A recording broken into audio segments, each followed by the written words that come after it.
funcionales?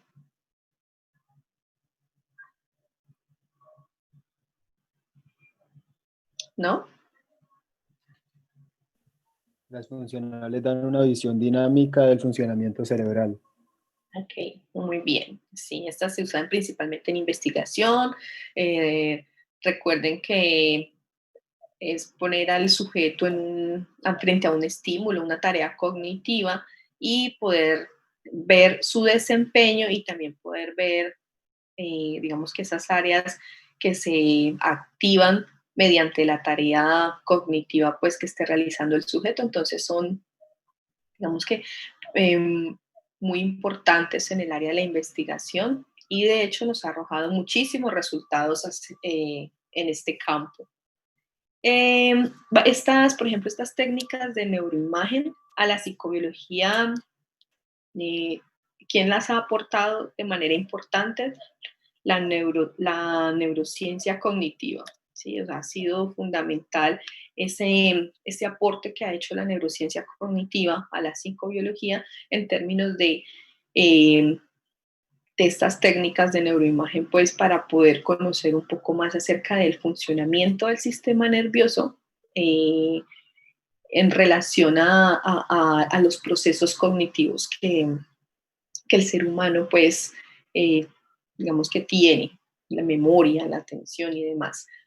Muy bien, creo que nosotros habíamos alcanzado a revisar un poco esta primera parte, no estoy segura, me parece que hasta aquí vimos esta pantalla en donde hacíamos referencia a una serie de preguntas, como por ejemplo las que ustedes ven a continuación: ¿quién controla la mayoría de las actividades del organismo? Hacíamos referencia lógicamente al sistema nervioso y cómo nosotros los seres humanos captábamos la información de nuestro entorno. Respecto a estas preguntas, ¿qué se les ocurre? O sea, no les voy a decir, escoja cualquier, bueno, escojamos cualquier pregunta de esta y eh, ¿qué opinan ustedes sobre eso? ¿Qué conocimiento tienen al respecto? ¿Cómo creen que funciona el cerebro? Eh, ¿Cuál es la función de la neurona? ¿Cuál es la función de la célula glial? Cualquiera de esas preguntas.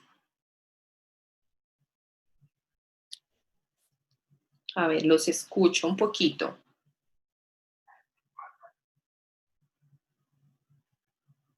¿No? Profe, pues Ni- yo digo que nosotros captamos la información del entorno por medio de los sentidos, y pues de lo que vemos, lo que tocamos.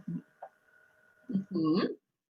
Muy bien. Bueno, ¿y cuál será entonces también esa función de las neuronas y las células gliales?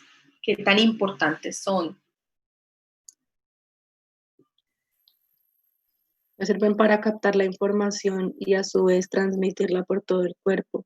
Muy bien.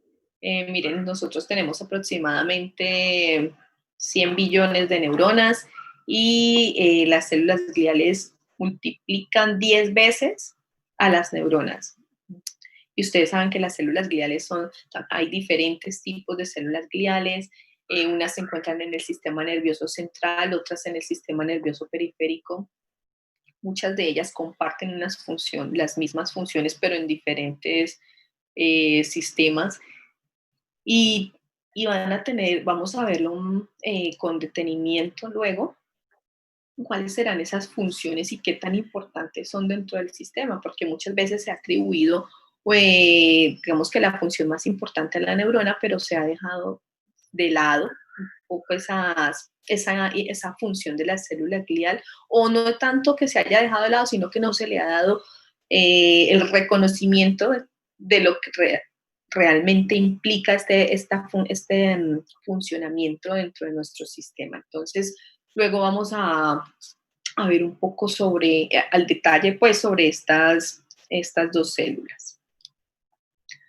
El sistema nervioso tiene una cantidad de características importantes, una cantidad de tareas, una cantidad de funciones.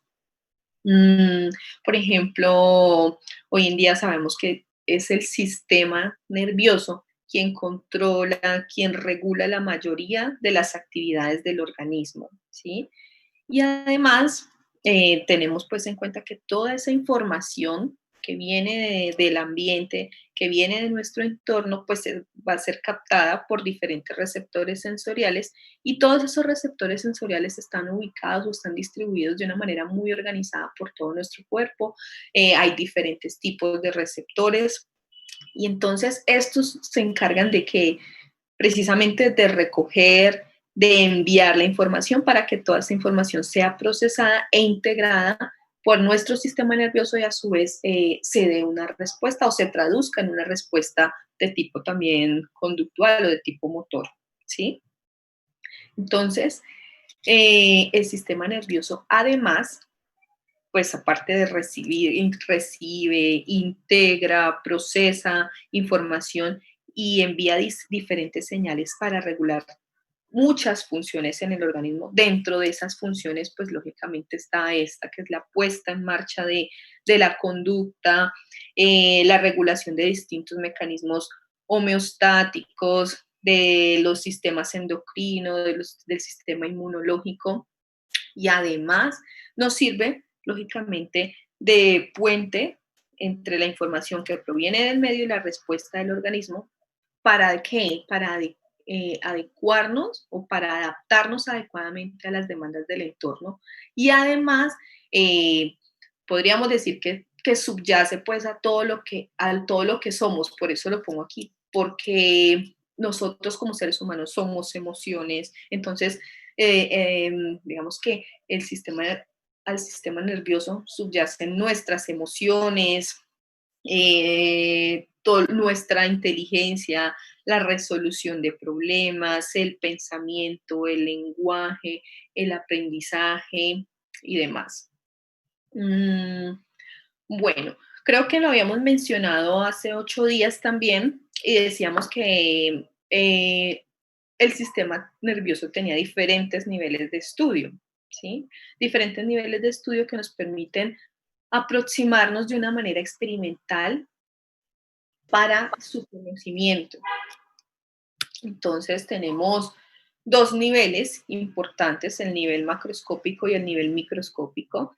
Y también mencionábamos que a nivel microscópico, por ejemplo, podríamos llevar a cabo análisis molecular, estudiar los receptores e incluso también el ADN neuronal, todo lo que tiene que ver con la célula nerviosa, sus partes, la sinapsis, por ejemplo, la estructura interna de la célula. Y ya en el otro extremo, que es la escala macroscópica, pues tendríamos la anatomía en el nivel macroscópico, donde siempre va a ser posible establecer divisiones sin necesidad de recurrir a la ayuda del microscopio. Entonces, que quede claro que estos son como esos 2 niveles de aproximación experimental al estudio del sistema nervioso. Bueno.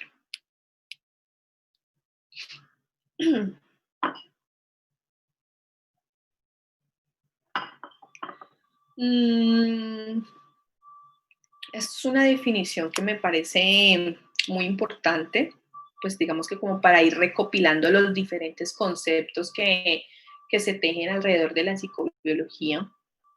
Todos ellos pues tienen muchas acepciones en común, pero entonces en la psicobiología estudia todo lo que tiene que ver con las bases biológicas de la conducta, es decir, esos sistemas, por eso aquí lo señalo, esos sistemas y esos procesos biológicos que le permiten al ser humano, que nos permiten a nosotros adaptarnos a todas las demandas del medio ambiente, ¿sí? O sea, nos permiten responder de una manera adaptativa al medio ambiente. Entonces, de eso se va a encargar la psicobiología, de estudiar esos sistemas y procesos biológicos que nos permiten eso.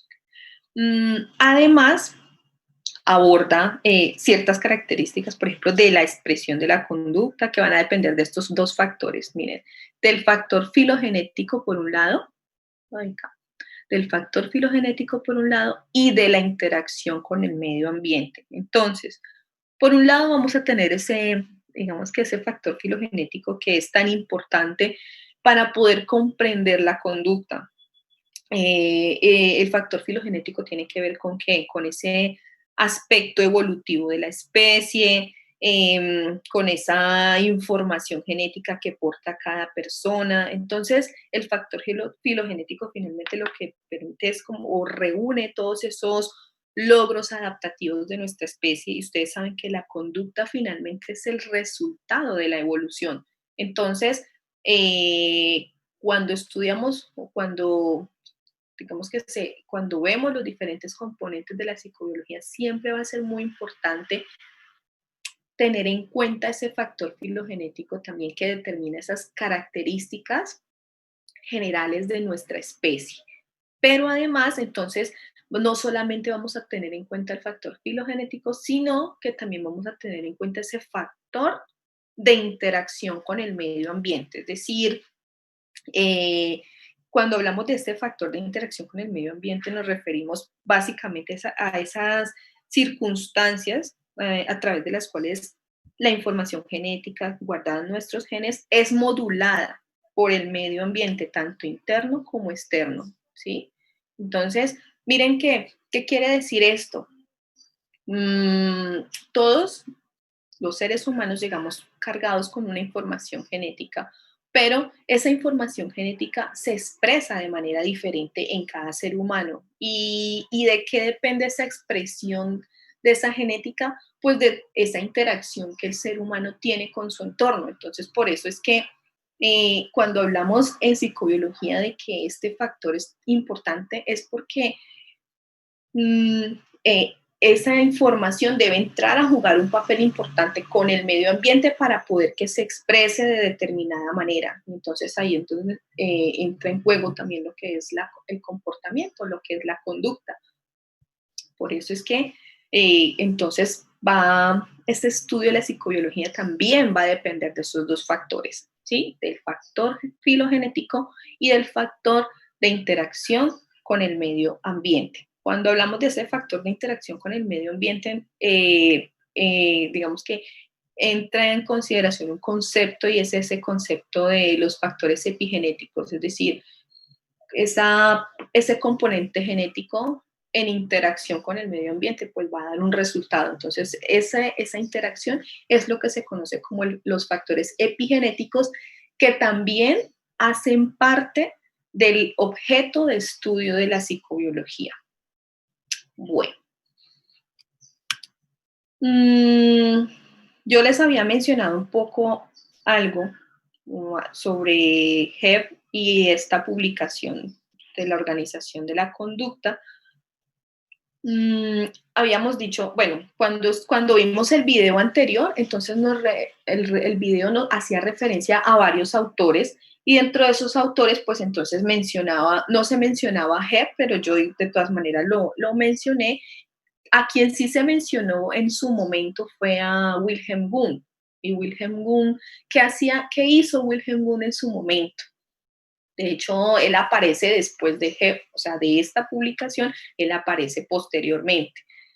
Este señor, pues importante también como en el desarrollo de la psicología como ciencia. Anteriormente la psicología, hace muchos años, la psicología no era considerada una ciencia. ¿Por qué?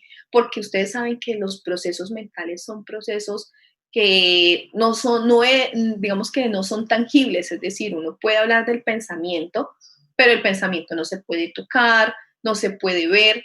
Entonces, ¿qué hizo Wilhelm Wundt en su momento? Él dijo, no, para poder objetivizar, para poder que la psicología sea una ciencia, es importante que todos esos procesos mentales los llevemos al laboratorio para poder estudiarlos.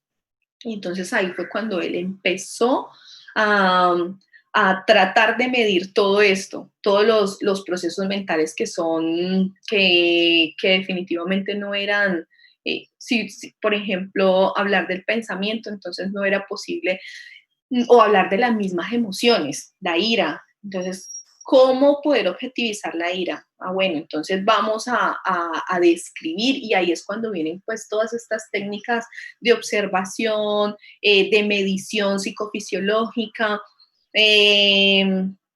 cuando, por ejemplo, la ira de por sí es un concepto también que es abstracto, pero usted cómo materializa el concepto de la ira o cómo puede medir la ira. Bueno, es que la ira también tiene un componente fisiológico. Cuando una persona tiene ira, entonces a través de su conducta eso se puede observar. ¿Cómo se observa? Bueno, pues hay un enrojecimiento de las mejillas, hay una alteración de la frecuencia cardíaca, de la frecuencia respiratoria. Conductualmente también puede una persona alterada, por ejemplo, y que está enojada, pues puede quizá lanzar objetos, tirar la puerta, bueno, en fin, ese tipo de cosas, ese tipo de conductas es lo que permite finalmente medir esos procesos psicológicos que realmente no se pueden ver o no se les puede ver a simple vista o no son tangibles como tal, sino que se pueden ver es a través de la expresión conductual que eso implica. Luego de Wilhelm Wundt, que pues fue tan importante para la historia de la psicología, entonces ahora sí está, bueno, él y muchos otros, lógicamente, pero hablando luego, entonces viene Hebb. Hebb habla de este libro, de la organización de la conducta, y aparece este año, miren, 1949, pero no significa, digamos, que el origen de la psicobiología se circunscribe más o menos a la época de 1949-1950, pero el estudio del sistema nervioso y de cómo este puede explicar el comportamiento es muchísimo más antiguo, solo que en ese momento pues no era considerado, en tanto que posterior a esta época, 1949-1950, ya gracias a esta publicación, este libro y este autor marca un punto de inflexión importante en lo que es la psicobiología como una disciplina científica dentro de la neurociencia. ¿Por qué fue tan importante? Miren que hay unas postulaciones bien interesantes en donde él dice, primero, que, o sea, establece una relación entre el funcionamiento del sistema nervioso y la producción de la conducta y la cognición. Entonces él dice, no solamente, o sea, la conducta y la cognición no son procesos que se producen por azar, no solamente dependen exclusivamente del ambiente, sino que tiene que pasar algo internamente y entonces se empieza a encontrar relaciones con el sistema nervioso y ese sistema nervioso, producción de conducta y cognición se relacionan directamente.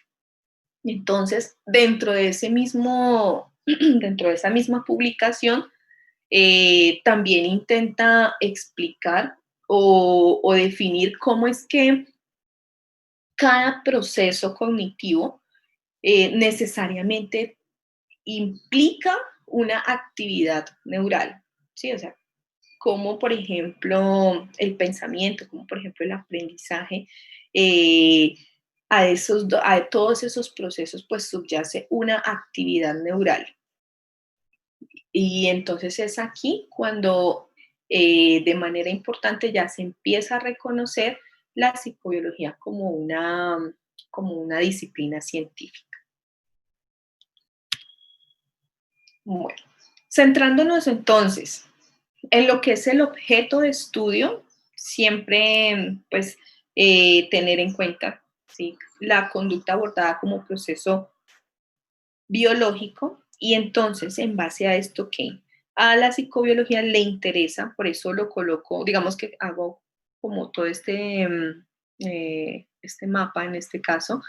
¿Por qué? Porque cuando se estudia la conducta como proceso biológico, entonces también interesa estudiar desde esta disciplina, eh, analizar todos los componentes del sistema neuroendocrino implicados en la conducta, los factores genéticos que ya habíamos mencionado y cómo esos factores genéticos se expresan, o sea, los factores epigenéticos, cómo se expresan en relación con el medio ambiente. Nos interesa además conocer todos esos procesos que ponen en marcha la conducta y la controlan.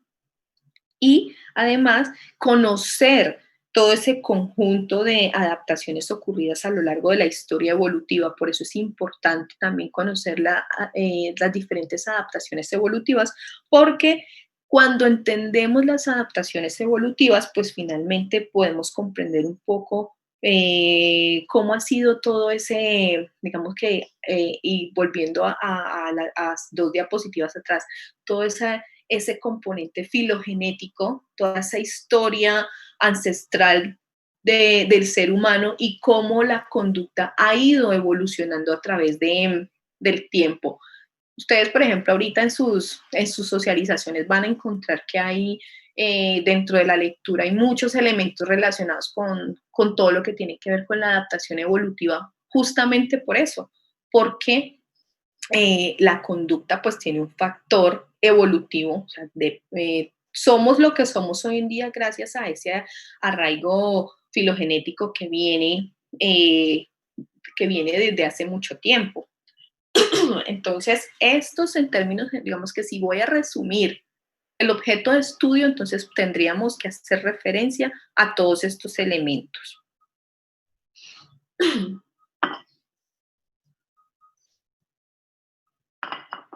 Muy bien. Porque quiero traer a colación 2 conceptos. Uno, cómo se define la conducta en términos psicobiológicos y también segundo, cómo se define la cognición, porque recuerden que siempre que hablamos de psicobiología estamos hablando de conducta y cognición, ¿sí? Cognición y también entiéndase la cognición como esos procesos psicológicos. Entonces, retomo estos 2 autores y voy a leerlo de manera textual. Abril y sus colaboradores definen la conducta, ojo, esta es una definición de conducta en términos psicobiológicos, conjunto de manifestaciones públicamente observables que son reguladas por el sistema neuroendocrino. Miren que aquí, por ejemplo, manifestaciones públicamente observables, entonces esto de entrada ya es una definición de conducta. ¿Por qué? Porque la conducta es aquello que usted puede observar.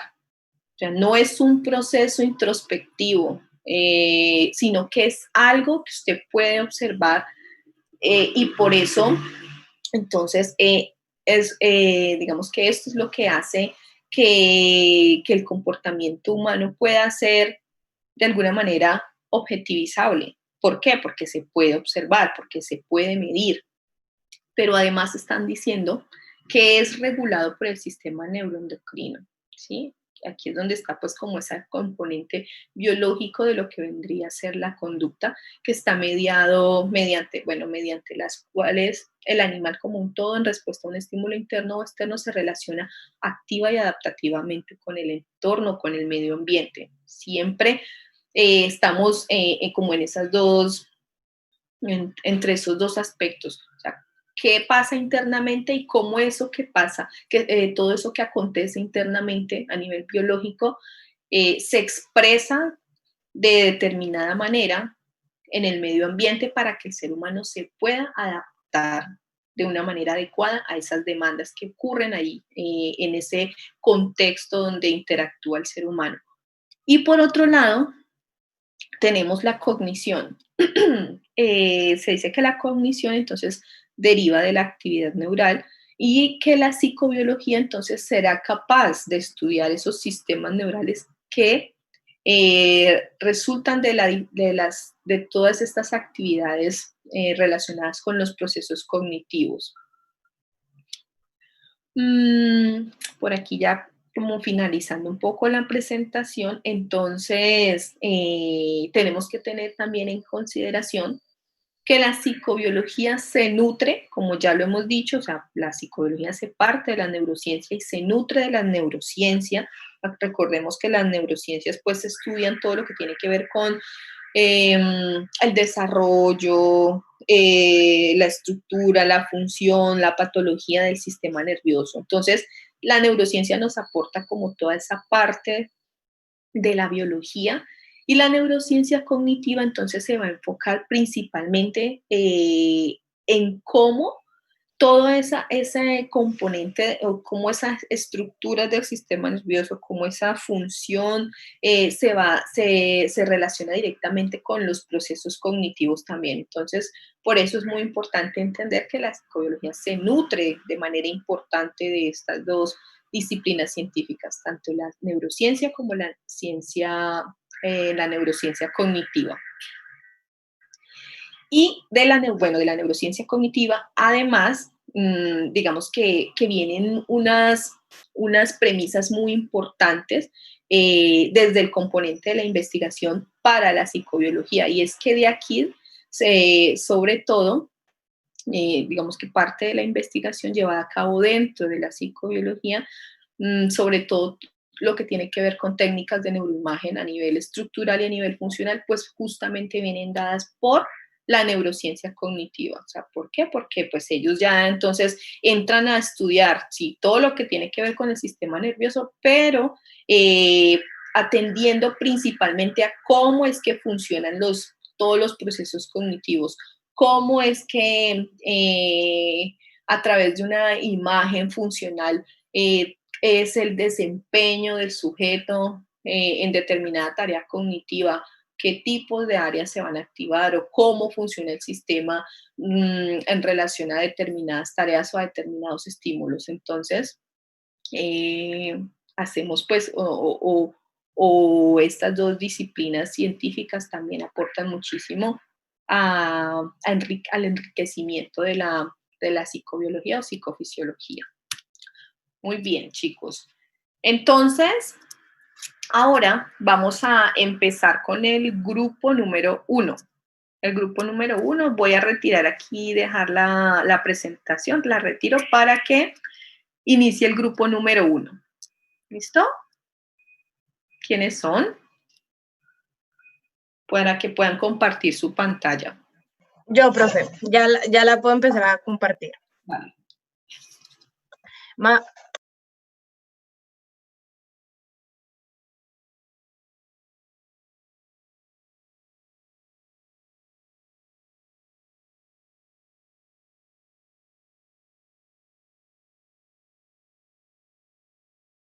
Profe, no sé si se están viendo ya las diapositivas. Sí, aquí se ven perfecto. Ya. Bueno, profe, un momento, por favor, yo hago una cosita. Ya, ahora sí, ya, profe. ¿Ya podemos empezar, profe? Sí, claro. Bueno, profe, buenos días para todos. El primer grupo está conformado por Isabela Cañaveral Cabrera, Jenny Fernanda Campo, Paula Daniela Quintero, Mateo Gómez, Cristian Camilo, Eric Vega y la persona quien les habla, María Andrea. Bueno, profe. Para exponer, vamos a hablar dos compañeras, ¿vale? Pues Jenny, Fernanda y yo. En representación, pues, del grupo. No hay problema. Bueno, ya vamos a iniciar. Bueno, pues aquí como podemos ver, el texto empezaba con una leyenda de la India. Esa leyenda estaba titulada como Las cabezas trocadas. Ahí el modo en que la cabeza y el cuerpo contribuyen a la identidad de la personalidad. Bueno, básicamente, esa leyenda hablaba sobre una chica o una hermosa o bella cita, la cual estaba casada pues con un hombre joven, delgado e inteligente. Pero esta chica, del mismo modo, se sentía pues atraída por su mejor amigo, el cual era un guerrero fuerte y musculoso. Un día, pues, en la leyenda se contaba que los dos hombres se cortaron las cabezas en un templo llamado la Divina Kali. Pues allí se encontraba una diosa que se llamaba Kali. Sita entró al templo y horrorizada le pidió a Kali, o sea, a la diosa, que le devolviera la vida pues a los 2 hombres que ella quería. Pues Cali le concedió pues el deseo de Sita y la instruyó para que pues volviera a colocar las cabezas pues en el respectivo cuerpo. Pero Sita hizo un cambio de cabezas por equivocación. Entonces, pues para mí ahí ya ella entraba en un dilema porque no se sabía quién era quién, si el esposo era el de la cabeza o el del cuerpo, y lo mismo pues pasaba con el mejor amigo. Entonces, ay, el mouse, no sé dónde, ya. Entonces, pues aquí podemos conocer y saber de que esto pues se convirtió como en una complejidad, ¿cierto, profe? ¿Por qué? Porque cómo cada cabeza afecta al cuerpo que ahora controla y también cómo el cuerpo ejerce funciones recíprocas sobre la cabeza. Pero pues gracias a los estudios que se han hecho, sabemos que la identidad individual, la personalidad y los talentos de cada persona son funciones principales del cerebro. Y también reconocemos las influencias que el sistema nervioso y los otros sistemas como las glándulas, pues el sistema endocrino, también regulan diferentes funciones de nuestro cuerpo. Bueno, esa era como la introducción que nos daba. Ahora vamos a conocer las capacidades del ser humano. Bueno, eso iniciaba con unas preguntas. La primera pregunta era, ¿cómo se desarrolla, se mantiene y prepara a sí mismo el sistema nervioso a lo largo del ciclo vital? ¿Y cómo se relacionan esas capacidades con la conducta? Bueno, para poder entender cómo está conformado el sistema nervioso y cómo ese funciona, debemos de conocer pues la embriología del sistema nervioso. Nosotros sabemos de que, o al menos yo lo tomo así, desde que se comienza la creación del feto, del embrión, todo eso, para mí desde ahí ya se inicia el sistema nervioso. ¿Por qué? Porque se empiezan a crear pequeñas estructuras que se van pues evolucionando a lo largo de este periodo embrionario. Y pues en ese mismo tiempo se van conformando millones de células nerviosas que están organizadas en un orden preciso. ¿Para qué? Para realizar diferentes funciones después del nacimiento y del mismo modo, pues cuando ya nace, yo pienso de que ese sistema nervioso se va acomodando dependiendo el medio ambiente. ¿Por qué? Porque las condiciones de vida de una persona, por ejemplo, que viva en otro espacio geográfico va a ser muy diferente a las personas que viven, por ejemplo, acá en Palmira. El sistema nervioso también se hacía una comparación de que se parecía al de los mamíferos y hasta el de los vertebrados. Pero pues obviamente, dependiendo qué tipo de especie sea, pues va a optar por unas diferencias significativas. Y por eso es que eso es lo que nos hace únicos en nuestra especie. Cada especie presenta diferentes conductas al momento del nacimiento y a medida de su desarrollo va adquiriendo nuevas conductas, así como lo dije, pues dependiendo del medio ambiente que lo rodea. Después seguía la segunda pregunta, que es, ¿cómo adquiere, procesa y emplea el sistema nervioso la información sobre el ambiente? Bueno, nosotros, pues, como lo hemos visto en las diferentes materias, neuroanatomía y neurociencias, nosotros recibimos los estímulos del medio externo, pues, por nuestros órganos de los sentidos. Gracias, pues, a unos estímulos sensoriales. Aquí podemos ver en la imagen los diferentes sentidos. Es que, ay, bueno, no sé si al mover ya. Aquí podemos ver el tacto, la vista, el gusto, el olfato y el oído. Y pues gracias a esos diferentes órganos es que nosotros podemos recibir las diferentes sensaciones que se van a convertir en una corriente eléctrica o en un impulso eléctrico. Y es eso lo que nosotros vamos a recibir hasta que llegue a nuestro sistema nervioso central, pues que está conformado por el encéfalo y ustedes saben que la médula espinal. Los estímulos sensoriales, desde simples tactos hasta sonidos complejos, son procesados por muchas regiones encefálicas especializadas, pues así como el cerebro, el cerebelo, y bueno.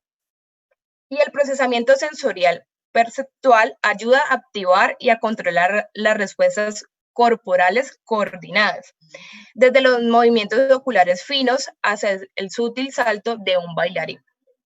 Y pues aquí podemos ver en esta imagen un ejemplo de la motricidad fina en los niños, y pues eso pues ayuda a que se adquiera pues o se desarrolle de una manera, por ejemplo, el cerebelo y el cerebro. Continúa mi compañera, profe. Bueno, la tercera pregunta nos hablaba de que cómo controla y regula el sistema nervioso las conductas motivadas tales como la reproducción, la comida, el balance de energía, el sueño, la vigilia y las emociones. Bueno, en la lectura decía de que este tipo de mecanismos se controlaban, bueno, este tipo de mecanismos los controlaba el sistema nervioso por medio de unas sustancias neuroquímicas. Entre ellas encontramos las hormonas y también hay muchos circuitos neuronales los cuales se activan o también se pueden inhibir para poder enviar mensajes tanto químicos como sensitivos. Y, por ejemplo, en cuanto a la comida, en cuanto a la alimentación, sabemos de que en el hipotálamo se aloja los centros de hambre o también los centros de saciedad.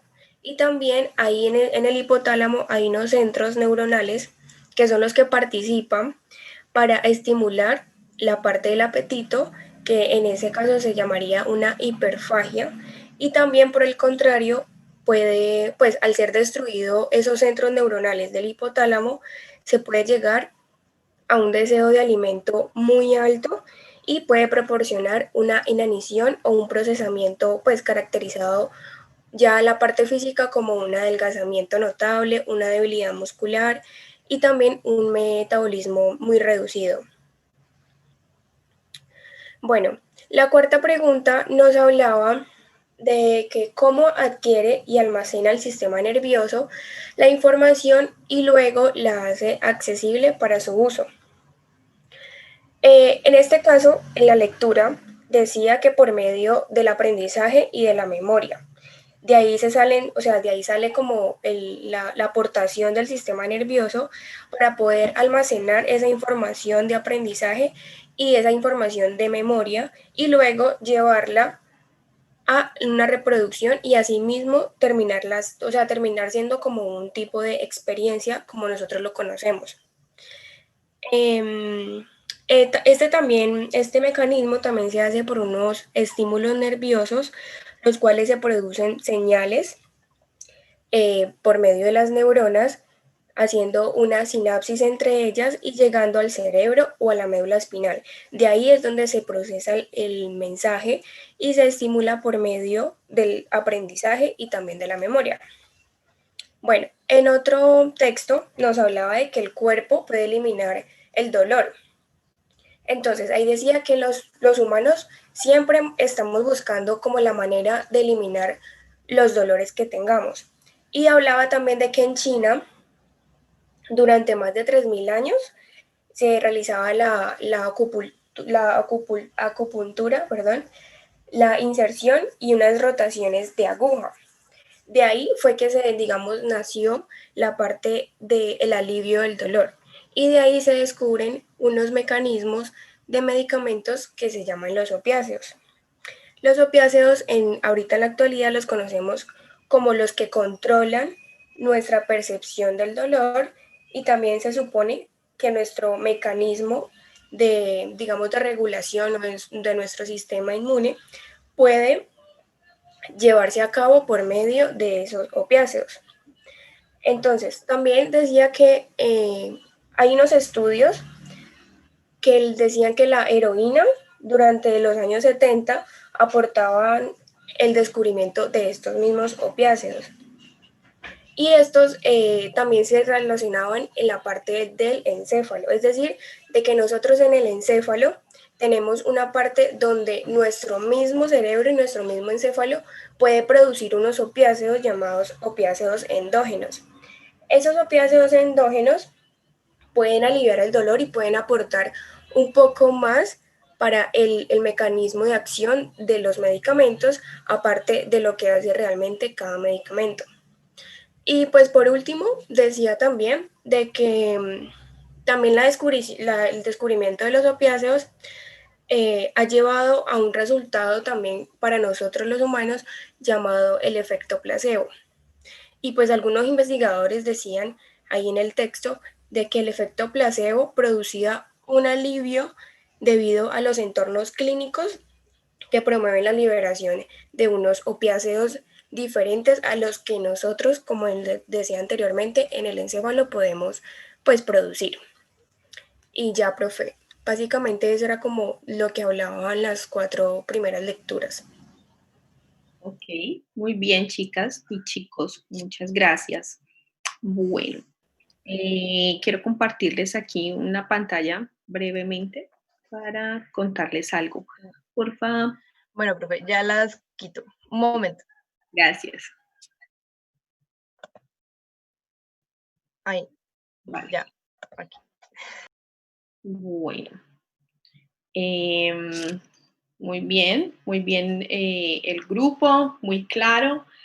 Quiero, pues digamos que acotar algo más con relación a, hay 2 preguntas ahí que importantes.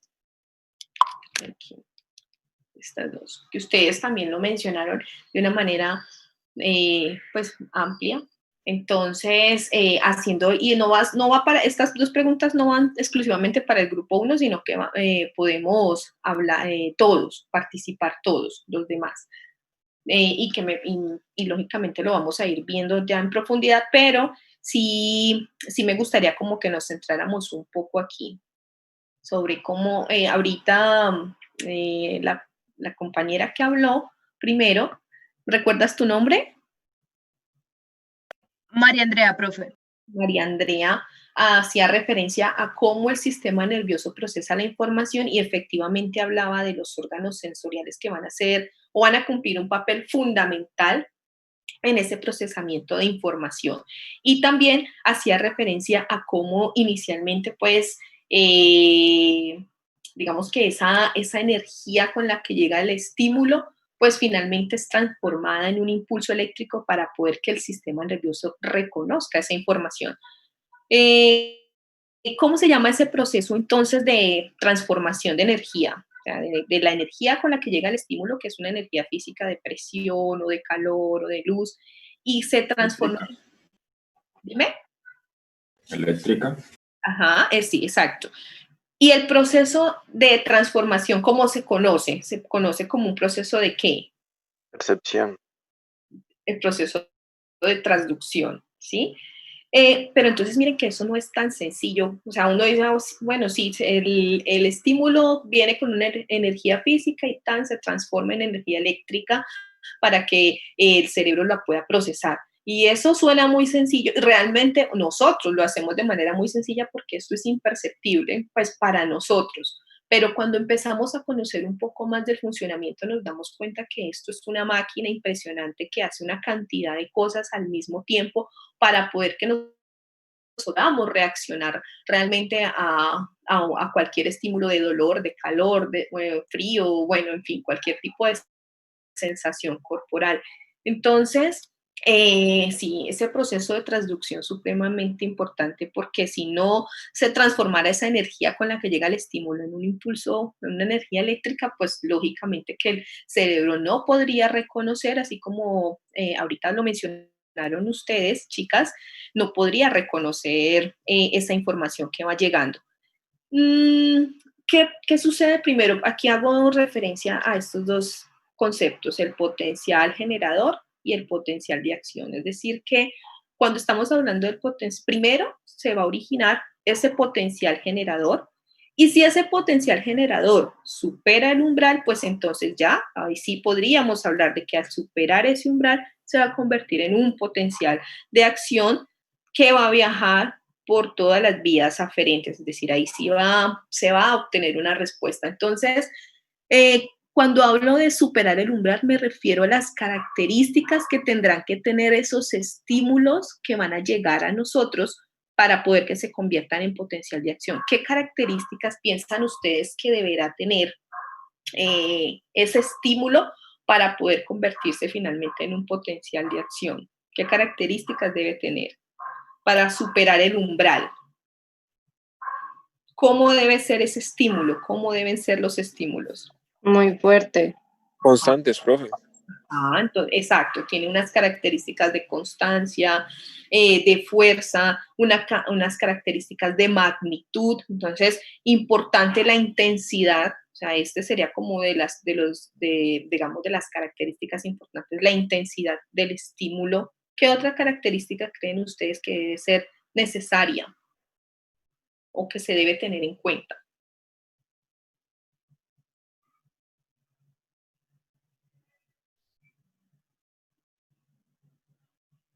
La velocidad con que se repiten, pues como las estimulaciones, eso de pronto determina el grado de importancia.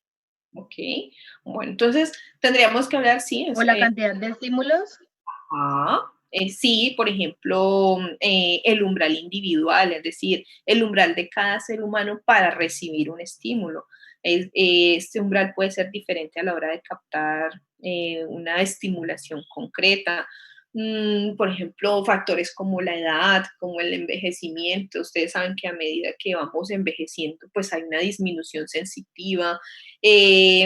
Por ejemplo, las alteraciones sensoriales. Si hay un mal funcionamiento de la modalidad sensorial, pues seguramente esto también puede afectar o afecta en gran medida la forma en la que estamos recibiendo toda esa información. Entonces, listo, una vez superado este umbral, se convierte en el potencial de acción, entonces, listo, estamos hablando del impulso eléctrico que ya va a ir directamente a dónde, a la médula espinal, al tronco cerebral, posteriormente va al tálamo, que es donde finalmente se aglutina y se transmite toda esa información cerebral, y desde aquí se produce entonces una radiación a las diferentes cortezas cerebrales dependiendo de la información que llega.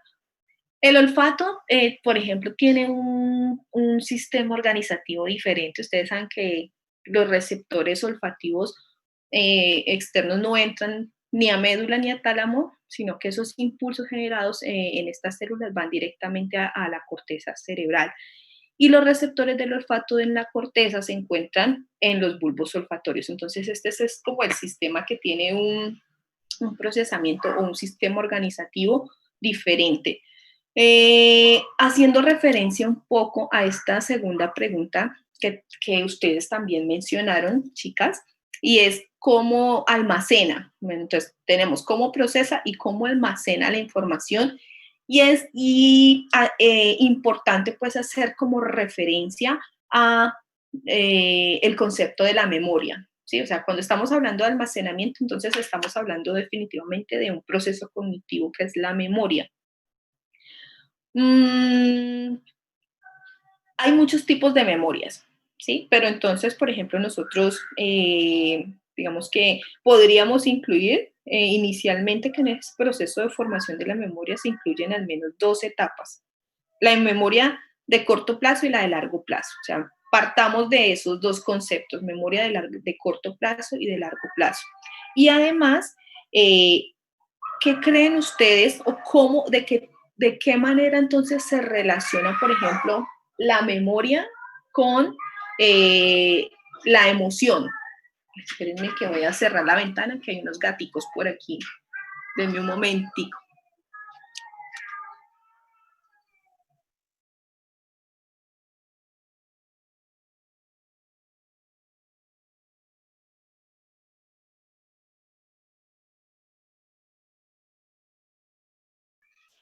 Ya no es el señor de los aguacates, sino los gatos. Bueno, entonces, eh, eh, ¿cómo creen que se relaciona la memoria con las emociones o con el contenido emocional? Porque es importante establecer esa relación.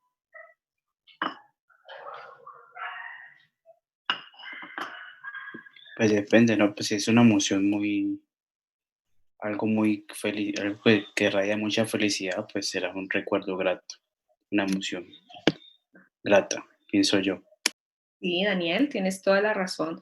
Miren que, digamos o sea, la memoria no se forma de un modo instantáneo. Cuando se recibe inmediatamente la información, no es que de una vamos a almacenarla, pero hay unas condiciones, digamos que particulares, y es cuando hay determinadas situaciones con alto contenido emocional. Entonces, bajo esas circunstancias, por ejemplo, hay recuerdos que nunca se nos van a olvidar. Por ejemplo, el fallecimiento de un ser querido, muy, muy especial para nosotros. Eh, eh, el nacimiento de un hijo. Usted pregúntele a su papá o a su mamá si recuerda el día en que usted nació y seguramente le va a contar con muchos detalles el día que usted nació. ¿Por qué? Porque esos recuerdos están anclados a unas emociones muy particulares del momento. Entonces, por eso siempre es tan importante cuando estamos hablando de aprendizaje y memoria. O sea, la memoria siempre va a estar, podemos recordar con mayor facilidad aquellos eventos, aquellas situaciones en las que hemos tenido las emociones y no necesariamente placenteras, emociones displacenteras o momentos desagradables, pero que han marcado de alguna forma significativa nuestra vida. Esos recuerdos pueden estar ahí de manera permanente. Eh, si vamos a hablar de entonces de esos dos conceptos de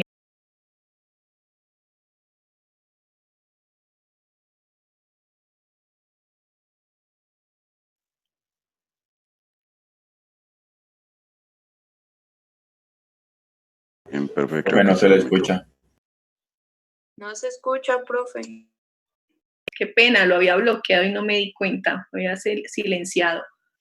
Les decía, si vamos a hablar de la memoria de corto plazo y de largo plazo, entonces caractericemos un poquito cada uno de estos tipos de memoria. ¿Qué es la memoria de corto plazo? ¿Qué será?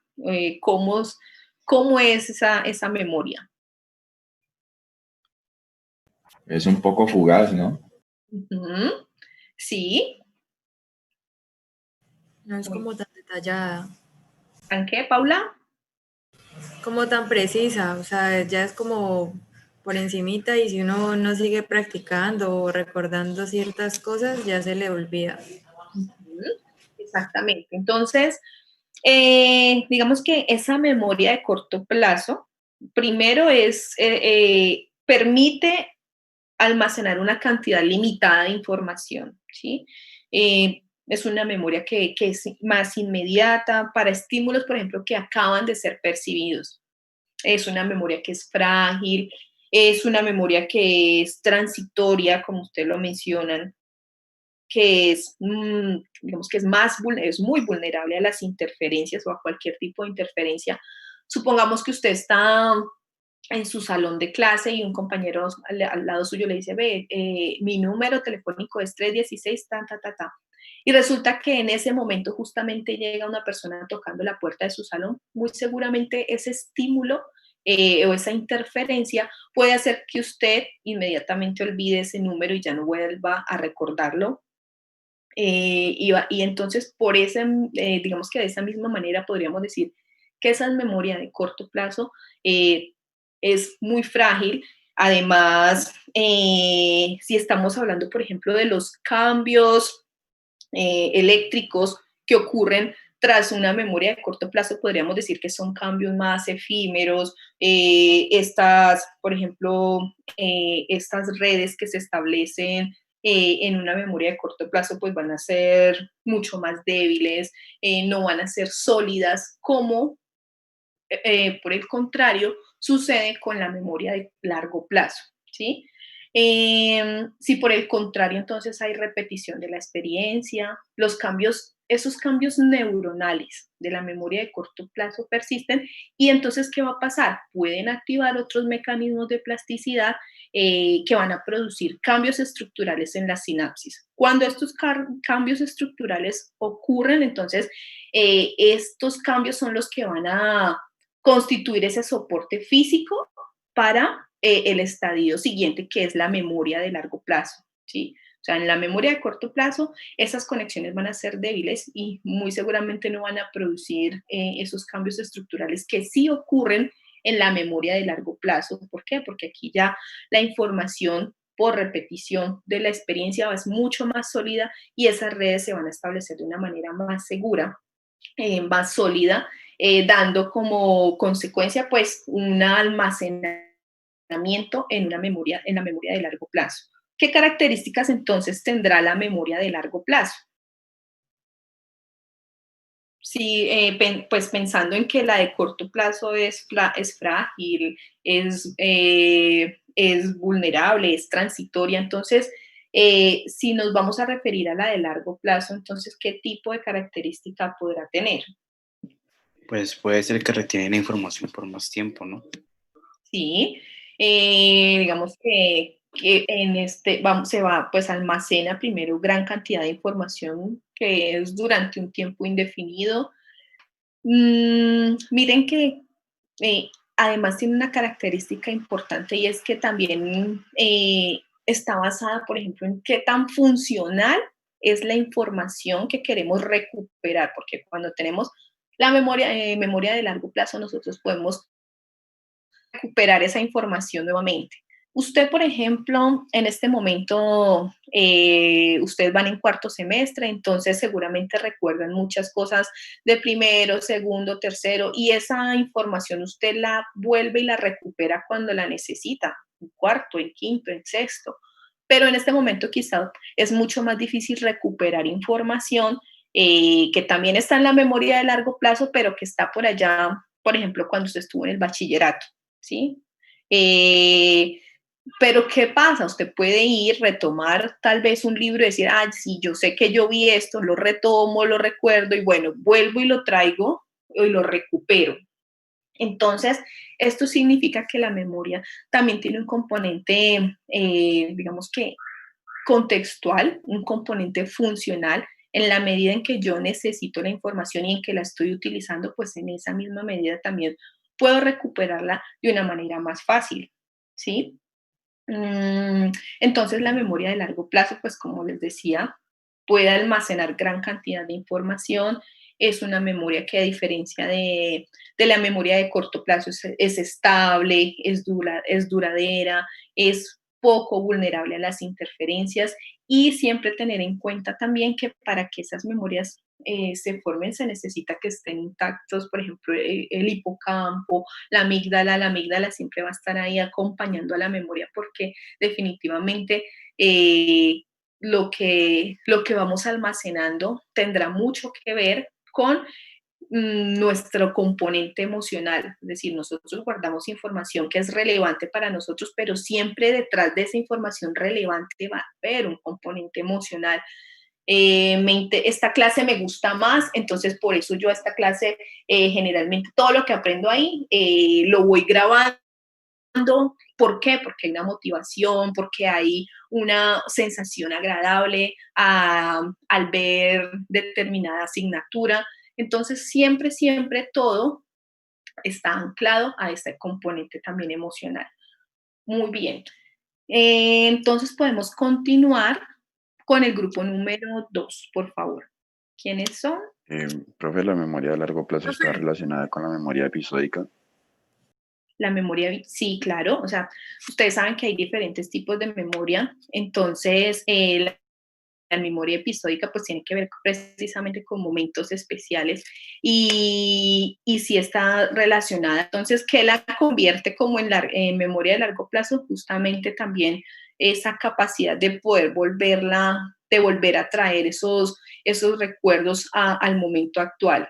pero en su momento, pues digamos que es episódica, o sea, cuando usted está viviendo todas esas situaciones, todos esos eventos, ahí es episódica, pero también puede convertirse en una memoria de largo plazo y está relacionada.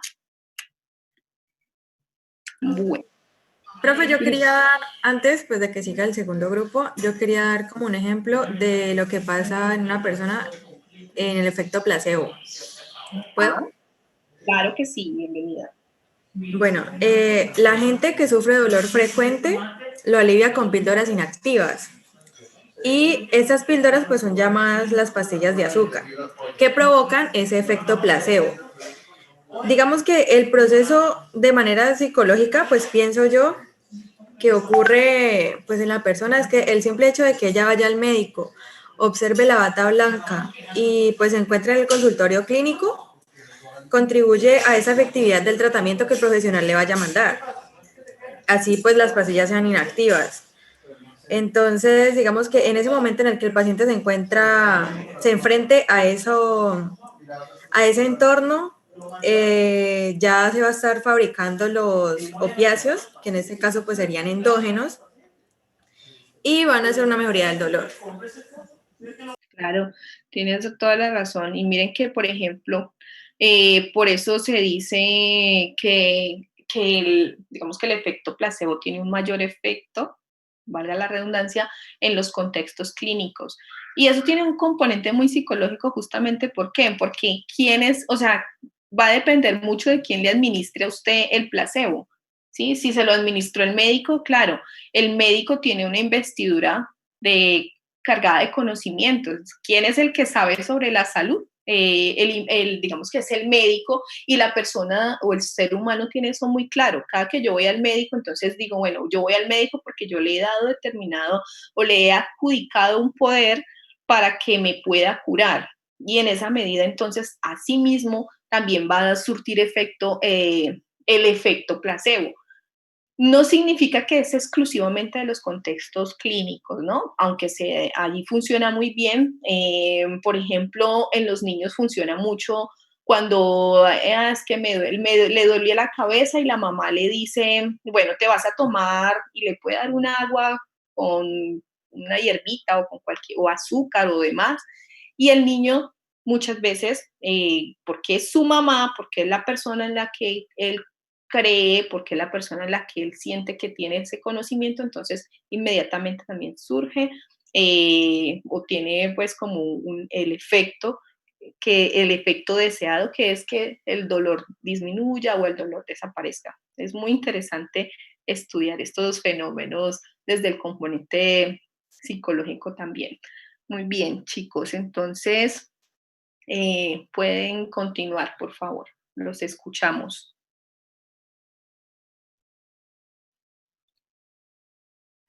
Profe, ¿ya están viendo la diapositiva? Sí se ve. Listo, profe. Sí, ya se ven las diapositivas. Ponga las grandes.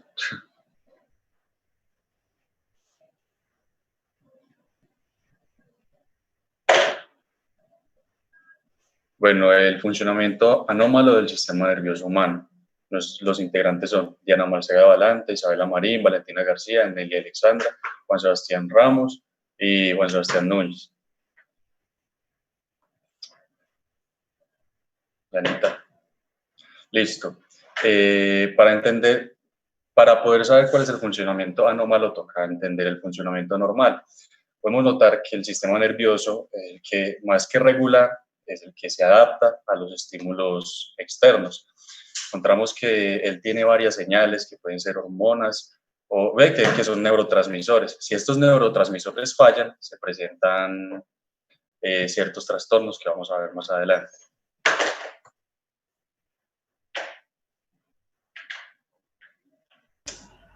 Bueno, debemos tener presente que al menos 1 de cada 5 personas posee algún tipo de trastorno, sea psiquiátrico o neurológico.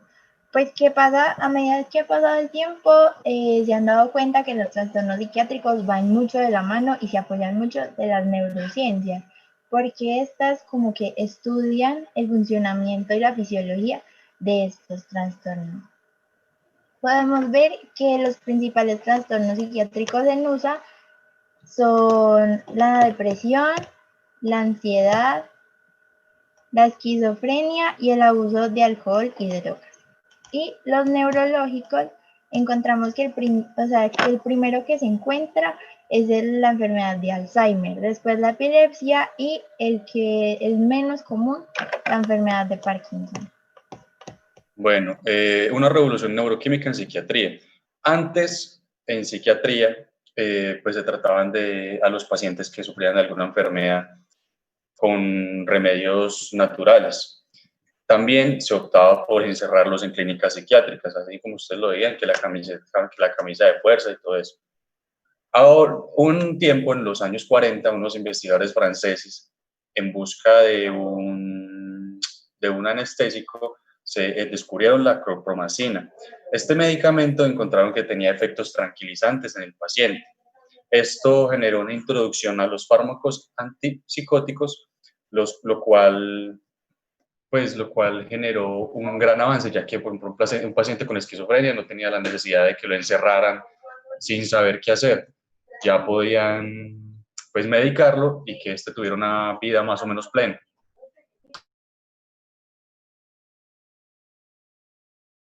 Bueno, en las investigaciones básicas lo que se buscaba era como entender el funcionamiento de estos fármacos y qué pasaba en el cerebro, pues en el sistema nervioso cuando las personas tenían cierta patología. Entonces, pues sí, como que lo que buscaban era encontrar fármacos que les ayudaran a tener una vida mejor y pues sí.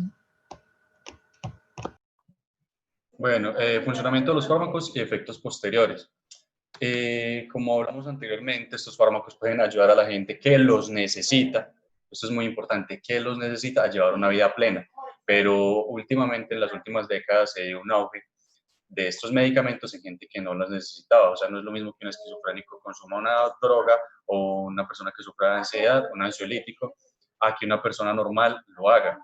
Entonces esto generó una pandemia de este tipo de medicamentos en los estudiantes o en las personas que sufrían de mucho estrés sin necesitarla. Encontramos también que lo esencial para el tratamiento farmacológico en pacientes psiquiátricos es que el paciente acepte su medicina. Si el paciente no acepta su medicina, si el paciente no dice, bueno, yo me quiero tomar esto, yo quiero mejorar, o sea, yo quiero, no sé, salir adelante o tener una mejoría en cierto aspecto, esta medicina no va a tener un buen efecto. O sea que, en resumidas cuentas, el primer paso es hacer que el paciente acepte este tipo de medicina y acepte el tratamiento. Y ya, profesor, pues en resumidas cuentas es lo que trataba las páginas 5, 6 y 7. También cabe recalcar que en los trastornos psiquiátricos incluye lo que es el alcoholismo y el tabaquismo, y muchas de estas drogas que son de carácter psiquiátrico también se utilizan en estos trastornos. Gracias. Sí, siempre ha habido como una disyuntiva entre el uso o no de ciertos medicamentos psiquiátricos, pues por los efectos secundarios que ustedes conocen que muchos de estos medicamentos generan en el organismo. Sí, efectivamente hay trastornos que indiscutiblemente requieren de un medicamento, o sea, eso no se puede negar, y la esquizofrenia es uno de ellos. Un paciente esquizofrénico que no está medicado, pues difícilmente va a poder controlar sus síntomas positivos, que es lo que va a deteriorar muchísimo más la calidad de vida de este paciente. Pero también es cierto, por otra parte, que hay algunas situaciones emocionales, por ejemplo, que no necesariamente requieren medicamentos. O sea, como que uno pensaría, bueno, que sea como el último recurso cuando no es totalmente necesario, como en una esquizofrenia. Por ejemplo, hay pacientes depresivos. La depresión es un trastorno que sí es neurobiológico también, que tiene un gran componente relacionado con la disminución y la alteración de determinados neurotransmisores, pero, por ejemplo, depende del tipo de depresión. Si es una depresión exógena, es una depresión, por ejemplo, que depende de un factor más situacional, pues en muchas ocasiones no es necesario utilizar el medicamento, dependiendo de la tipificación de la depresión. Si podemos manejar la situación que está afectando al paciente, seguramente no va a ser necesario recurrir a un medicamento. Miren, hace poco tiempo estaba viendo, me hicieron acordar de un documental sobre niños en Estados Unidos, sobre niños con TDAH. Y entonces era muy curioso porque, pues, por lo menos aquí en Colombia uno no lo ve. Y es que los niños ya en las escuelas, por ejemplo, hay un punto donde están los medicamentos y entonces ellos ya conocen, bueno, la pastica para el TDAH, entonces voy y me la tomo, ellos ya conocen la hora, o sea, están tan condicionados al medicamento que ellos ya en las mismas escuelas les están dando los medicamentos a los niños para que manejen esta situación. Y el TDAH es muchas veces, y es tan desafortunado porque se están diagnosticando niños con esta problemática y muchas veces son diagnósticos errados que no dependen ni siquiera del niño, sino que dependen de los modelos, por ejemplo, educativos que hay en las instituciones. Ustedes saben que un niño que ya tiene los conocimientos sobre sumas y restas y entonces todo el año el profesor les machaca en primero, suma y resta, sumas y restas, sumas y restas, y él ya lo conoce todo al respecto, pues es un niño que necesita otro tipo de estimulación y es el niño que sí, que es el que va a llamar la atención en el salón, es el que se va a portar, entre comillas, mal, pero es su necesidad de tener otro tipo de conocimiento, otro tipo de contenido, porque el que tiene o el que se le está suministrando en el momento ya, él lo conoce. Y entonces, ahora, entonces el niño se portó mal, sí, es un niño con un TDAH. El niño está rebelde, es un TDAH. Y entonces mediquemos, mediquemos, mediquemos, mediquemos. Y nos estamos volviendo en una cultura de la medicalización, que no estoy en contra del medicamento cuando se necesita, pero si podemos recurrir a otras estrategias antes que la medicación y sobre todo en niños, pues ¿por qué no pensar en otras alternativas? Por ahí, uno de los chicos que hablaba mucho de cómo el medicamento surte efecto siempre y cuando el paciente ponga de su parte. Entonces yo hablaría, por ejemplo, de la conciencia de la enfermedad y de cómo el ser consciente de su misma enfermedad, pues lógicamente va a traer consigo una adherencia importante al tratamiento y eso siempre se ha debatido y es cómo se logra que el paciente sea adherente al tratamiento y por consiguiente pueda generar esa conciencia alrededor de su enfermedad y pueda ser un colaborador activo en su mismo proceso. O sea, eso depende mucho, por ejemplo, de que él conozca qué tiene, de que él conozca de su trastorno o de su enfermedad, conozca del profesional que lo atiende, que el profesional que lo atiende sea una persona idónea que le pueda explicar claramente en términos muy claros qué es lo que le pasa. También corresponde, por ejemplo, al trabajo psicológico que implica generar como todo ese proceso de conciencia y de sensibilización frente a el manejo de posibles consecuencias emocionales producto de una enfermedad, ¿sí? O sea, eso es un proceso bien interesante que no es fácil, que más es un poco complejo, pero que se puede lograr para poder que el paciente se pueda adherir al tratamiento y pueda tener una mejor calidad de vida. Hay pacientes que van a durar toda su vida medicados. En la esquizofrenia, generalmente no es, o sea, muy pocos casos hay registrados que digan que el paciente esquizofrénico se curó. Por lo tanto, una vez diagnosticado y ahí en adelante tendrá que tomar medicamentos toda su vida. Y no solamente va a ser el trabajo con el paciente, sino también con su familia y bueno, y toda la connotación tanto médica como psicológica que trae consigo un trastorno de este tipo, ¿sí? Bueno, entonces, el grupo número 3, por favor, puede continuar.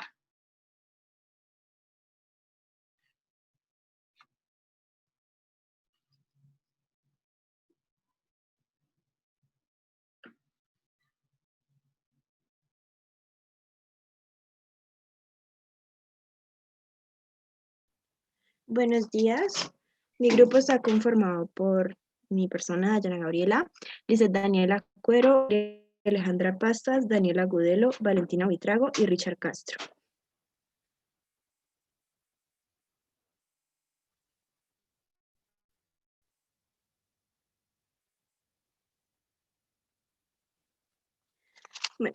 Van a haber 4 perspectivas fundamentales para enfocar la conducta.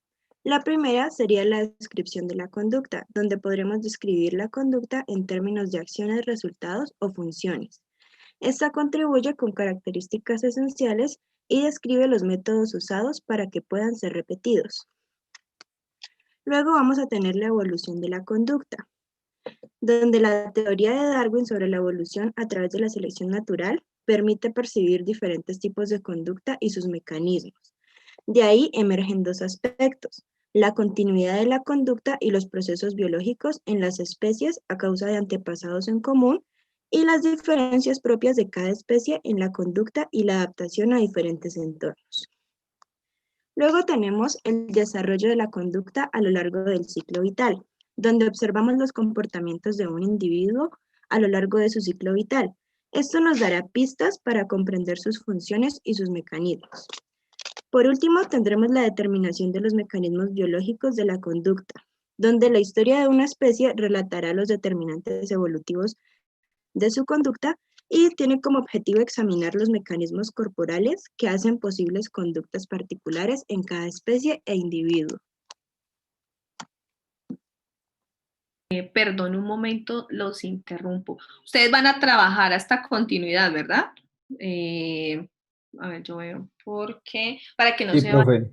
Sí. Bueno, para que no vayan a tocar lo del grupo siguiente. ¿Listo?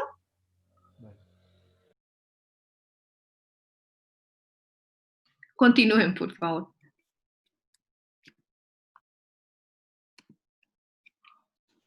Bueno, a mí me corresponde esta diapositiva. Básicamente para comentar lo que mi compañera, voy a hablar de los hemisferios del cerebro que dice en el texto.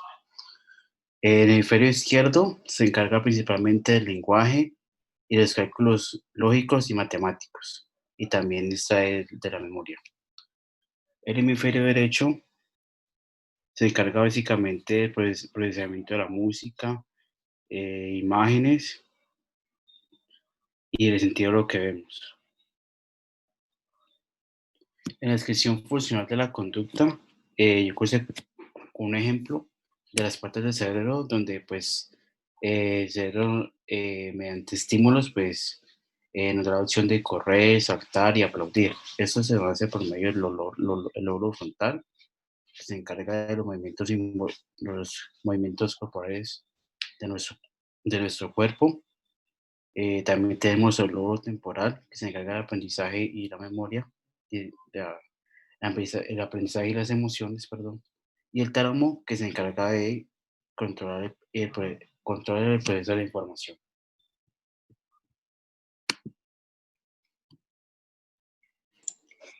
Bueno, dice 2 cerebros en una cabeza. Está la evolución, funcionamiento del cerebro y las diferencias entre los hemisferios cerebrales. Bueno, en 2 cerebros en una cabeza, más adelante mi amiga les explica sobre los hemisferios.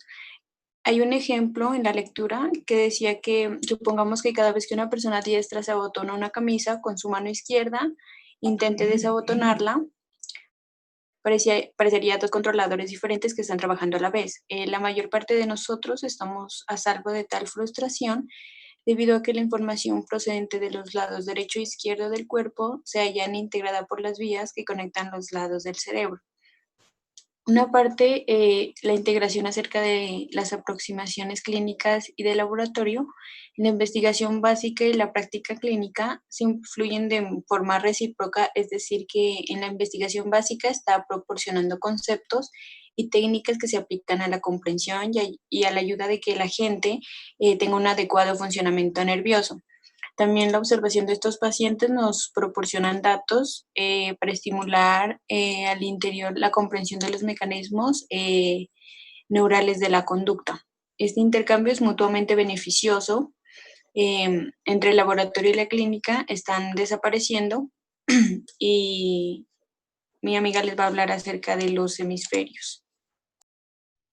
Bueno, como ya sabemos todos, los hemisferios trabajan conjuntamente, pero en la parte que a mí me tocó decía que cómo trabajaban en diferencia, o sea, las diferentes funciones entre los hemisferios cerebrales humanos llegan a ser especialmente evidentes tras una lesión cerebral, como la producida por una lesión vascular.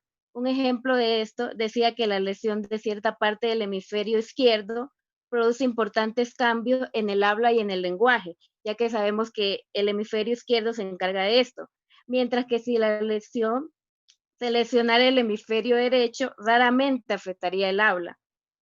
La lesión de esta área del hemisferio izquierdo causará un deterioro en el habla, como les dije anteriormente, en todas las personas que son diestras y aproximadamente un 50% en las personas que son zurdas.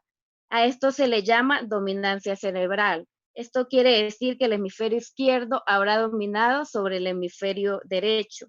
Bueno, había una investigación relativamente nueva donde hacía referencia a las funciones de los hemisferios que surgían en los pacientes cuando se han seccionado quirúrgicamente las conexiones entre los dos hemisferios, entre el derecho y el izquierdo. A esto se le llamó sujetos de cerebros divididos. El estudio de estos pacientes en los años 30 no reveló claramente diferencia entre las funciones de los hemisferios, pero fue a causa de ausencia de métodos apropiados. Pero ya en 1974, Roger habló de cómo se analizaba separadamente el funcionamiento de los hemisferios. Esto resultó relativamente de hablar de forma separada de las conciencias de los hemisferios, cómo uno era consciente dependiendo de qué hemisferio estuviera funcionando. Ya.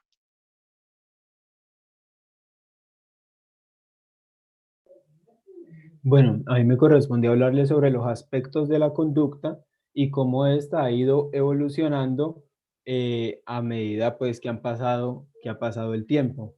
Entonces tenemos dos aspectos macro, dos aspectos muy importantes, lo cual es la continuidad y las adaptaciones específicas de especie.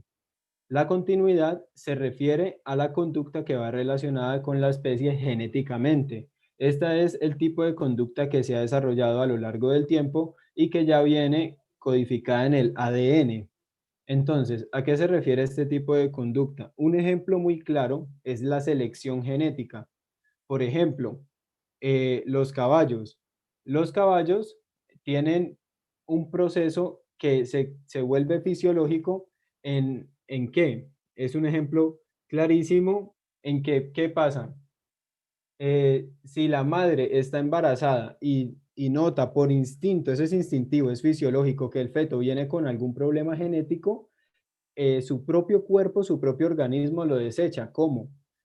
Pues causando desde el hipotálamo, causa una lluvia de prostaglandinas para que cause unas contracciones involuntarias y un desprendimiento endometrial y hace un aborto. Claramente, la madre no es consciente de eso, porque esto es una gran diferencia entre lo que es el animal y el humano, que el humano sí tiene como la capacidad de raciocinio de decidir si se hace esto o no, mientras que en el animal se toma ya como un proceso fisiológico, automático.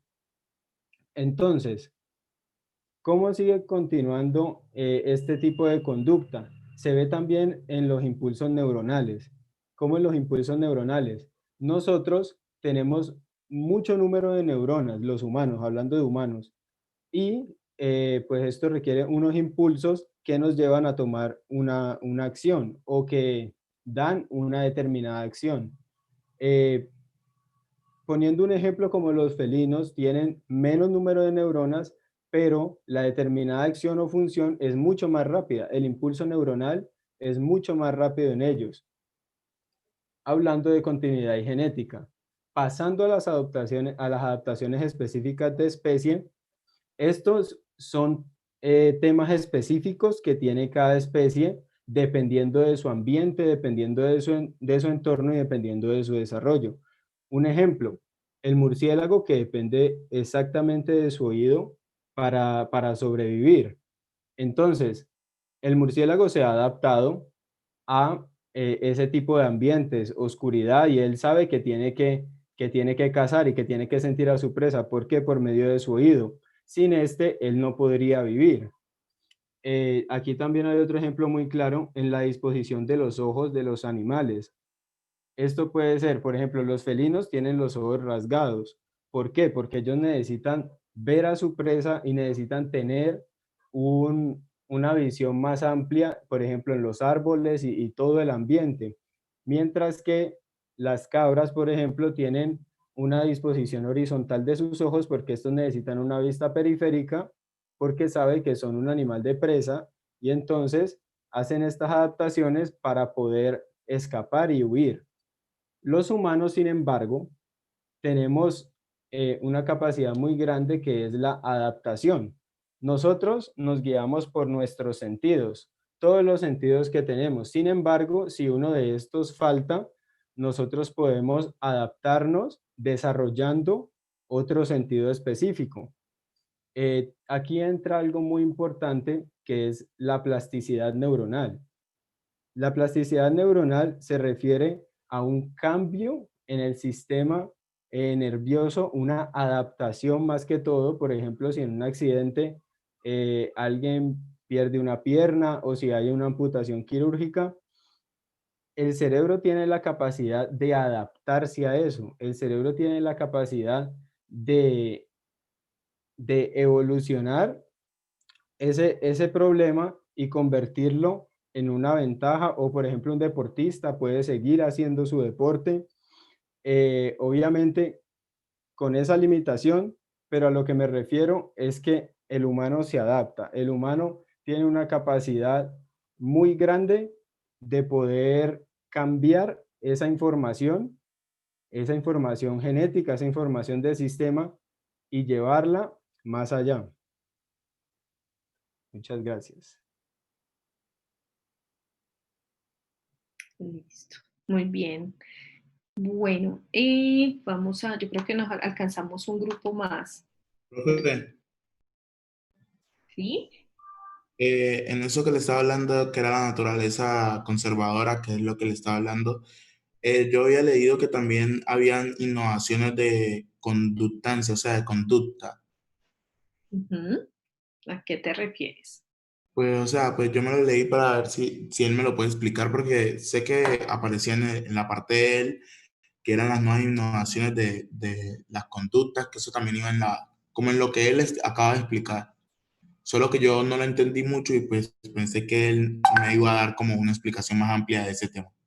Ok, si quieres podemos continuar con un grupo más y en la próxima nosotros, bueno, lo que voy a hacer es como ampliar un poco más la información de todos los grupos, hacer un resumen y seguramente ahí entonces vamos a tocar un poquito ese tema. ¿Te parece, Alexander?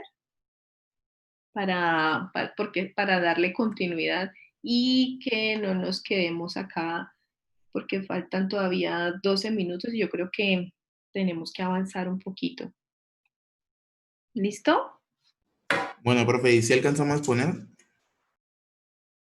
Sí, pues nos queda. ¿Cuánto se demoran ustedes?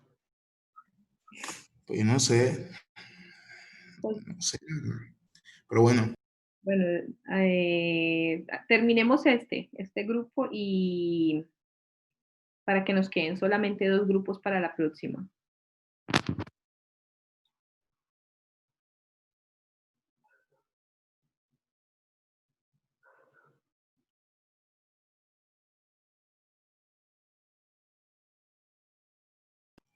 Bueno, profe, mi grupo está conformado por Juan José Urrea Lazo, Juan Sebastián Medina Serna, Juan Sebastián Morales Bejarano, Laura Victoria Moreno, Luis Carlos Moreno, Marco Antonio Ramírez, Sebastián Leal y quien le habla, Alexander Figueroa.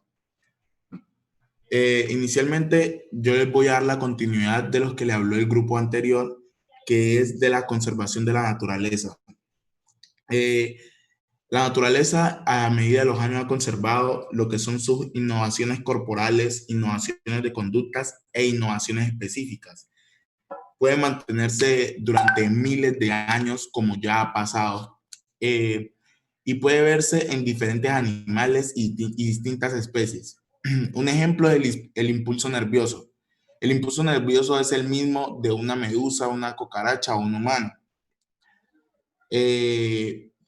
Pues algunos componentes químicos que transmiten los mensajes a través del torrente sanguíneo, o sea, las hormonas, son los mismos que ellas poseen, pero trabajan de diferentes formas. O sea, poseen el mismo impulso nervioso que nosotros, pues trabajan al menos de hormonas, o sea, se dan la información a través de las hormonas, pero con cantidades diferentes a las de nosotros.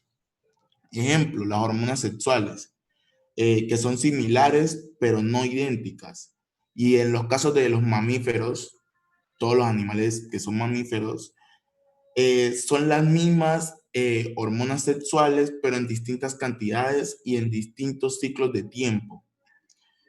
Ver estas similitudes y características nos dan como sospecha de que podemos poseer un ancestro en común, una sospecha. Pero puede ser también que simplemente desarrollamos soluciones similares para los problemas idénticos. La visión es otro ejemplo de esto, que la visión se desarrolló en reptiles, peces, aves y mamíferos. Y sabemos que la visión se desarrolló por medio del aprendizaje y memoria.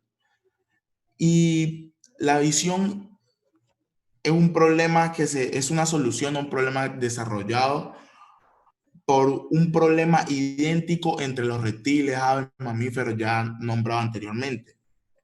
En las investigaciones de aprendizaje y memoria por medio de intervalos se ha hallado la continuidad evolutiva en un amplio rango de especies y que se continúa esa evolución, se continúa esa solución a los problemas que sigue dando el ambiente a las especies. Con esto, aunque daría unos cambios a la naturaleza de los animales, pues sabemos que hay animales que han evolucionado, han cambiado su naturaleza, mantienen sus principios corporales y conductuales, y los cambios siempre se van a dar dentro de las innovaciones específicas. Innovaciones que luego, a pasar del tiempo, se unirán a la naturaleza del animal o del humano, que también los humanos evolucionamos así, pocos lo quieren aceptar, y se volverán también parte de la naturaleza conservadora de ellos. Bueno, entonces también encontramos que las diferentes especies tienen sus formas específicas de relacionarse, comunicarse y adaptarse en el ambiente. Uno de los ejemplos que pone la lectura es que los murciélagos, por ejemplo, hay unas especies que son visuales y otras especies que son auditivas. Los que son auditivos, pues, tienden a desarrollar tanto que su visión a veces queda como parecer inútil. Nosotros los humanos somos visuales y auditivos, sin embargo, no somos sensibles a campos eléctricos como los peces. ¿Esto qué quiere decir? Que la conducta comunicativa es diferente entre cada especie. Algunos pueden ser visuales, auditivos y otros olfativos.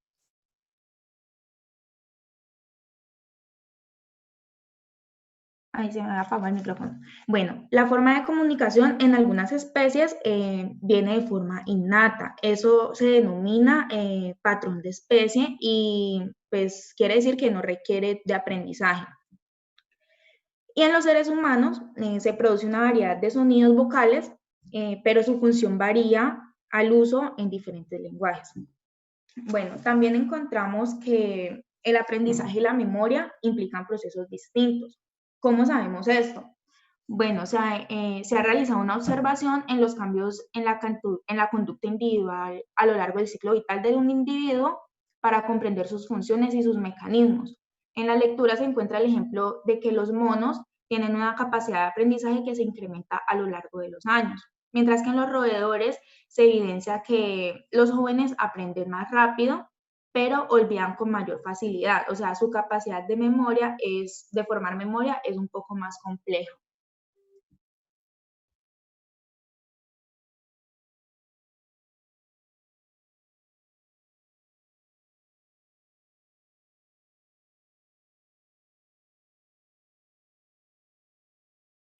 Bueno, profe, los determinantes de los mecanismos de la conducta.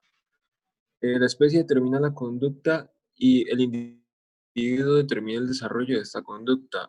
Por poner un ejemplo, no es lo mismo, digamos, una persona que vive en el clima caliente, aunque sigue siendo humano, la conducta humana siempre es similar, pero como se va a desarrollar esta del clima caliente va a ser diferente a lo que se desarrollaría una persona que fuera de clima frío. Y hay un cuadro en la lectura que nos da 4 perspectivas de investigación sobre las conductas que están divididas en 3, que es conducta sexual, aprendizaje y memoria, y lenguaje y comunicación. Y pues las perspectivas las dividen en 4 puntos, en la cual la primera, que es la descriptiva, se divide en 2, una descriptiva estructural y una descriptiva funcional, que dependiendo del tipo de conducta que vamos a analizar, se va a plantear de una forma diferente. Luego va a estar la evolutiva, y la tercera va a ser del desarrollo, y la cuarta va a ser los mecanismos. ¿Listo?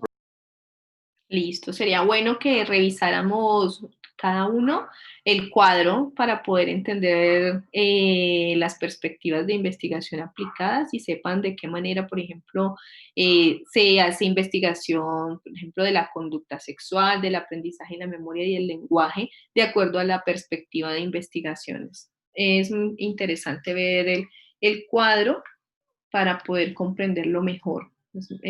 Bueno, listo. Seguramente se nos va a cerrar en 2 minuticos, entonces, Sí, ya. ¿sí? Continuaríamos. Nos quedan pendientes 2 grupos, el grupo 5, el grupo 6, que cerramos en la próxima clase. Y entonces, para que no se les olvide, chicos, que los grupos que ya han pasado pueden ir subiendo sus mapas al Classroom.